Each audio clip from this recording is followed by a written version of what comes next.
So punishing greed in ZvP with ling. Dusk Towers has a highly defensible pocket expansion, which is where most Protoss players will take their natural. This game, the opponent goes gateway first into a forward nexus, which is not really a good strategy, but if you let the opponent take that base unpunished, they can take their third base and then get a really strong gateway production cycle kind of leading into the mid game. So I just went hatch gas pool, ling speed, and then I keep 2 on gas. I had planned to take overlord speed and scout, but my sloverlord, the first one, came here. And if you look at the Protoss wall, pylons that are in the front of the wall, generally that's punishable by Banes. It's kind of bad to have this. You want these sturdier buildings like gateways and cyber to be in the front, which is why Protoss usually expands up here. You can go gate, cyber, adept, and then maybe a sentry, and then it only takes 1 force field to defend 2 bases.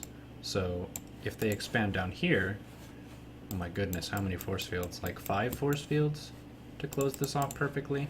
It's not realistic to expect to defend that. And they don't have enough gas to even make sentries. So this is effectively a greed cheese build where it's not going to be solid and safe against the variety of things that Zerg can do, but if you don't punish them immediately, they're going to get really big value from this moving forward. So I opted to just go ling speed with my first 100 gas kind of by default, and then an Evo chamber and a Bane nest. So the Evo chamber is not for upgrades, it's just to unlock drop. And my thinking was, if the opponent is expanding very greedily toward me, they'll kind of expect attacks to come directly here. So I can use an overlord to divide the opponent's attention between here and their forward base. So the first 8 lings are going to the dropper lord. Bane nest is finishing up. I have about 1.5 saturation in minerals, and then I'm just using the third hatch for larva. So here, notice how difficult it is to wall off this area. It's not really something that you can feasibly do. So the lings are kind of just giving the Protoss trouble in this area, and anytime you do multi-pronged attacks, you increase the chances for your opponent to make mistakes. So looking at their vision, they have units here, and they have units that are in their main, and I'll soon put some units in their third. And it's really difficult to kind of manage your defense when you're already cutting a bunch of corners. So I used Banes to blow up the overcharged pylon, and then I'm just making constant lings. Sometimes it can be tempting to make drones if you feel like you dealt a lot of damage, but you can just continue to press the attack if the opponent shows signs of weakness. And they've taken enough damage that they won't be able to wall off, so I'm just kind of continuing to leverage my larva into lings, since they're failing to defend lings. Lings here. They will get an oracle, but it's not enough to clean up everything. Swarm them. 26 drones against a greedy Protoss.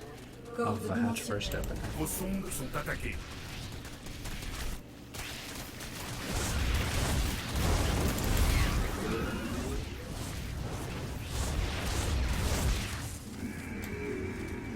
Such bullshit. So, I mean, this is pretty nice of the opponent.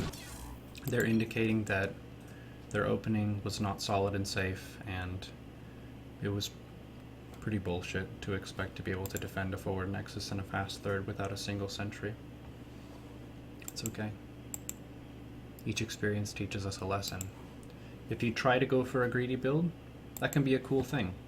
You can kind of test the outer boundary of how much economy you can possibly take at a given stage of the game, and then the ladder will basically show you the timings that give that the most trouble, and then you can think about how to adjust the build moving forward.